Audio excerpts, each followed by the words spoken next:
The cradle of humanity, the Horn of Africa is a mountainous peninsula comprising several countries, nestled between two continents at the mouth of the Indian Ocean, at a crossroads that's been coveted for centuries.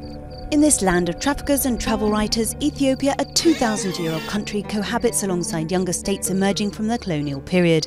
Islam coexists alongside Christianity, settled farmers live alongside nomadic populations.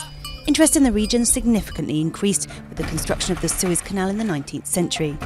Ethiopia alone escaped the colonial ambitions of European empires which otherwise divided up the zone between them, apart from a brief period of Italian occupation during World War II when Axis and Allied powers confronted one another.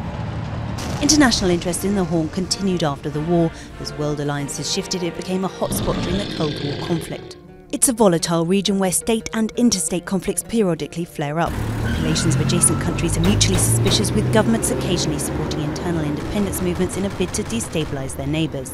But despite its problems, the Horn, which is located on one of the world's most important energy trade routes, continues to attract the interest of global powers. Many of the refugees currently risking their lives attempting to reach Europe come from this drought-prone region, which contains the country with Africa's second-largest population, yet also maintains key commercial activities. Between Djibouti and Ethiopia, and in self-declared independent Somaliland, major transport infrastructures are being developed, mostly financed by China. But interests in the region are also linked to the fight against terrorism and piracy, with vulnerable countries in the Horn particularly at risk of infiltration by terrorist networks.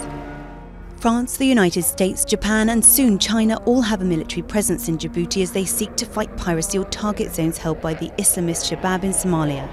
Meanwhile, Gulf countries engaged in a coalition against rebels in Yemen are also looking to gain a foothold in the secretive state of Eritrea.